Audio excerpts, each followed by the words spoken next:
Hello बच्चों, very good afternoon. Volume में कुछ ऐसा चीज पढ़ेंगे हम लोग एडवांस जो आप लोग नहीं पढ़े। ऐसे वॉल्यूम तो बहुत सारा पढ़े हैं सरफेस एरिया एंड वॉल्यूम में, पर कुछ नया, ठीक है।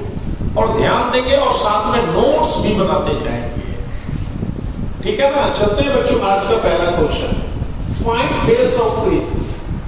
प्रिज्म की बात कर रहा हूं, शायद अभी तक नहीं पढ़े।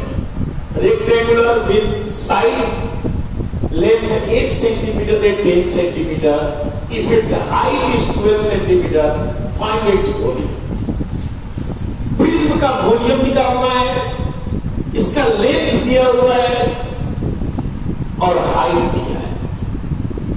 लेंथ सामने है 8 centimetre and 10 centimetre, height 12 centimetre. तो याद रखेंगे वॉल्यूम ऑफ प्रिज्म का फॉर्मूला होता है area of base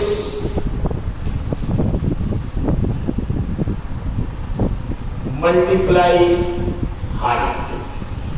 area of base सामने है 8 मल्टीप्लाई 10 और हाइट 12। गुना करेंगे तो कितना होगा? 80 गुने 12, 12 96 होता है। 0 सेंटीमीटर है, वॉल्यूम है तो क्यूब होगा, 960 सेंटीमीटर क्यूब है आंसर। ओके, नेक्स्ट बच्चों क्वेश्चन नंबर 2 देखते हैं। कहता है कि A canal is 500 kilometre long, 5 metre deep and 8 meter wide. Water is following it at the rate of 12 km per hour. How much water is displayed by the canal in 30 seconds? अब समझिए बात को। एक canal का लंबाई दे दिया 500 kilometre लंबा है, लेकिन वो आपसे सिर्फ पूछ रहा है 5 मीटर डीप और 8 मीटर वाइड। 5 मीटर डीप और 8 मीटर वाइड। इतना एरिया में अगर वाटर का स्पीड 12 किलोमीटर पर आवर है तो कितना पानी 30 सेकेंड में निकलेगा, यानी वॉल्यूम पूछ रहा है। पहले तो ये 500 मीटर पूरे का लंबाई दिया, बाकी इससे कोई मतलब नहीं। मैंने बोल दिया नदी 400 किलोमीटर लंबी है, लेकिन मैं कितना दूर का बात कर रहा हूं? मैं बात कर रहा हूं मान लीजिए 500 मीटर का, तो 5 से 500 मीटर का वॉल्यूम बताएंगे कि 400 किलोमीटर का बताएंगे। क्लियर है ना, बात समझ जाइए। इस 500 किलोमीटर का लेंथ बताया, लेकिन बात आपसे इतना ही का किया जाता है, यानी कि लेंथ जो डीप है वो लेंथ हो गया 5 मीटर और वाइड तो दिया है 8 मीटर। तो पहले हम इसका एरिया निकालें। तो आपको मालूम है एरिया बराबर क्या होता है? 5 मल्टीप्लाई 8, 40 मीटर स्क्वायर एरिया है, ठीक है। अब स्पीड दिया हुआ है, स्पीड है 12 किलोमीटर पर आवर, मतलब सेकेंड की बात कर रहा है ना। तो स्पीड को हम मीटर प्रति सेकेंड में बदलेंगे तो क्या सिस्टम है? 5/80, 2 से काटते हैं, 9 6 3 दूनी तितेरी का नाम 10/3 मीटर प्रति सेकेंड आता है स्पीड। तो 1 सेकेंड में कितना होगा? 10/3 गुना एरिया करेंगे तो हो जाएगा 400/3। 400/3 मीटर क्यूब हो गया वाटर 1 सेकेंड में। लेकिन 30 सेकेंड का वॉल्यूम पूछ रहा है, तो 30 सेकेंड का वॉल्यूम वाटर का क्या हो जाएगा? 30 मल्टीप्लाई 400/3, 10 बार में काट देंगे 4000 metre cubic. Right answer. Okay, next question number 3 देखते हैं बच्चों। The base of a pyramid rectangular hexagon. Hexagon किसे कहते हैं? जिसके 6 साइड हो। हेक्सागोन के कितने साइड होते हैं? 6, याद रखेंगे। और side 6 centimetre, it's height is 10 centimetre, its volume is, तो वॉल्यूम बताइए, ध्यान दीजिए। साइड दिया हुआ है 6 सेंटीमीटर, हाइट दिया हुआ है 10 centimetre.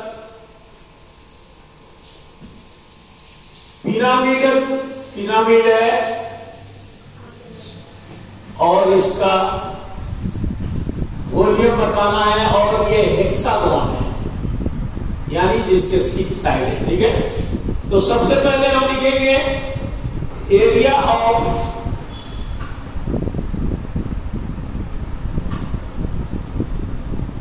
Pyramid. Area of pyramid base, इसका फॉर्मूला होता है √3/4 गुने साइड पे पावर 2। मगर जब हेक्सागोन होगा तो मल्टीप्लाई 6 हो जाएगा। ठीक है ना? क्यों हुआ? क्योंकि हेक्सागोन के साइड 6, ये 6 सिर्फ तभी लगेगा जब हेक्सागोन नहीं होगा तो 6 नहीं लगेगा। ठीक है, यानी 6 मल्टीप्लाई √3/4 मल्टीप्लाई साइड हमें मालूम है 6 मल्टीप्लाई 6। 2 से काटते हैं 2 बार में, 3 बार में, 3 बार मल्टीप्लाई करते हैं। 3 का 9, 6 9 54 होता है। 54 √3 सेंटीमीटर एरिया है, तो क्या होगा? स्क्वायर होगा। अब हमें निकालना है वॉल्यूम ऑफ पिरामिड। सुन लीजिए, वॉल्यूम ऑफ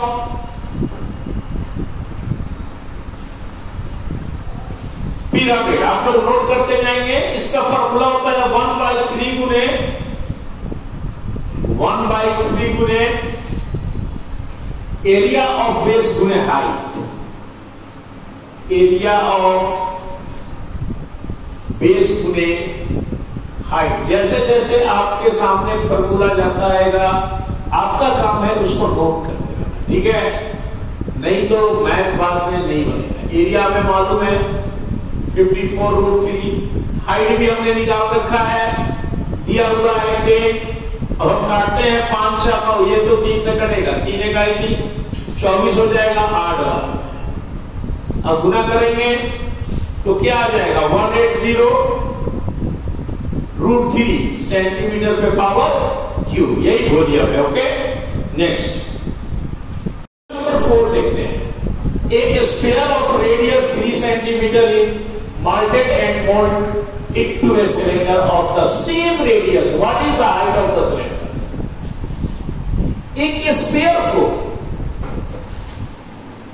जिसका रेडियस सेम है सिलेंडर बना दिया गया। जितना रेडियस स्फीयर का था उतना ही सिलेंडर का है। ठीक है, क्वेश्चन यही था। तो find the height of cylinder. Cylinder का हाइट बताओ। तो ये जान जाइए, जब रेडियस सेम है तो वॉल्यूम भी सेम होगा। तो हम स्फीयर का वॉल्यूम निकाल लेते हैं, बराबर कर देंगे सिलेंडर का वॉल्यूम, फिर हाइट निकल जाएगा। ठीक है ना? अब लिखते हैं स्फीयर का रेडियस बच्चों 3 सेंटीमीटर दिया है। अब लिखते हैं वॉल्यूम ऑफ स्फीयर। आपको पढ़ा चुके हैं, इसका फॉर्मूला होता है 4/3 पाई r पे पावर क्यूब। अब हम इसका वॉल्यूम निकालते हैं। पाई r कितना है? 3 है, गुना कर देते हैं। 3 को 3 से काट, पाई कटेगा नहीं, पाई को यूं ही छोड़ देते। 3 का नाम और 4 का नाम 36 पाई सेंटीमीटर क्यूब वॉल्यूम निकलती है। अब ये सिलेंडर बना दिया गया, तो हम लिखेंगे सिलेंडर का वॉल्यूम बराबर, ये भी मैं बता चुका हूं, इसका फॉर्मूला होता है pi r square. Pi r square inch. सामने यही वॉल्यूम है 36 पाई और इधर हो गया पाई आर स्क्वायर इंच। चलो दोनों तरफ पाई है, पाई पाई को काट देते हैं, ठीक है। 36 बराबर आर हमें मालूम है, इसका जो नहीं है जितना स्क्वायर का था, तो 3 गुने 3 गुने हाइट 9 गुने एच, तो एच बराबर 36 बाई 9 से भागा देंगे 4 9 36, यानी कि हाइट कितना आ गया बच्चों 4 सेंटीमीटर। यही राइट आंसर है। ओके, नेक्स्ट क्वेश्चन नंबर 5 देखते हैं बच्चों, ध्यान से देखेंगे। How many spherical bullet of diameter 1.5 centimeter can be made by melting a lead cylinder of height 28 centimeter and radius of the base 6 centimeter। यही question कहता है कि कितने स्फेरिकल बुलेट बनेंगे यदि स्फेयर का डायमीटर 1.5 हो और लीड ऑफ सिलेंडर का हाइट 28 सेंटीमीटर हो और सिलेंडर का रेडियस 6 सेंटीमीटर, ठीक है ना। कितने बनेंगे? तो एक बात आप जान जाए, हमें सिलेंडर से स्फेरिकल बुलेट बनाना है, जितना भी बने, लेकिन जितना सिलेंडर का वॉल्यूम होगा उतना ही वॉल्यूम स्फेरिकल बुलेट का भी होगा। तो दोनों को वॉल्यूम को हम इक्वल कर देंगे, ठीक है। देखिए कैसे, हमने माना कि let be spherical bullet equal to x, हमने बोला एक्स बनेगा और इसका डायमीटर दिया हुआ है 1.5 सेंटीमीटर, तो हम रेडियस बनाएंगे। तो आपको मालूम है d/2 होता है रेडियस का, काटेंगे तो कितना आएगा बच्चों 0.75 सेंटीमीटर। अब हम निकालेंगे वॉल्यूम ऑफ सिलेंडर बराबर वॉल्यूम ऑफ स्फेरिकल बुलेट, दोनों इक्वल है। आपको मालूम है सिलेंडर का वॉल्यूम का फॉर्मूला होता है पाई आर स्क्वायर इंच। पाई को पाई ही रहने दिए, आर कितना दिया हुआ है 6 मल्टीप्लाई 6 और एच भी दिया हुआ है 28 बराबर है। वॉल्यूम ऑफ स्फेरिकल का फॉर्मूला होता है 4/3 साइड पे पावर क्यूब, इसका फॉर्मूला होता है 4/3 साइड पे पावर 10। 4/3 पाई आर पे पावर क्यूब होता है ना रेडियस, लेकिन इसके बराबर वॉल्यूम करने के लिए मल्टीप्लाई एक्स होगा, क्योंकि हमने माना है स्फेरिकल बुलेट एक्स। समझ में आ रहा बात? एक्स बनेगा और इसके वॉल्यूम से मल्टीप्लाई होगा तो इसके बराबर है, ठीक है ना। अब आगे करते हैं 4x/3 पाई आर हमें मालूम है 0.75 पे पावर। चलो पहले पाई पाई को काट देते हैं, दोनों तरफ पाई है मैंने काट दिया, ठीक है। अब पाई पाई को काटेंगे और इसको मल्टीप्लाई करेंगे 6 और 28, तो जब इसको मल्टीप्लाई करेंगे तो आएगा 1008। अब 4x/3 इसको मल्टीप्लाई करते हैं, 0.75 को जब 3 बार मल्टीप्लाई करेंगे 0.421875 आएगा। मैंने कैलकुलेशन पहले से कर रखा है इसलिए मैंने जल्दी लिख दिया। अब इसको 3 से डिवाइड भी करेंगे, जब डिवाइड करेंगे तो आएगा 0.140 0.140625, यानी 1008 बराबर 4x के साथ इसको मल्टीप्लाई करेंगे, बच्चों इसको तो आ जाएगा 0.5625, 0.5625x। तो x बराबर क्या आएगा 1008 डिवाइडेड बाई 0.5625, है ना। अब भागा देते हैं 1792 काटेंगे बच्चों का आएगा 792x का वैल्यू, इतना ही बनेगा। ओके,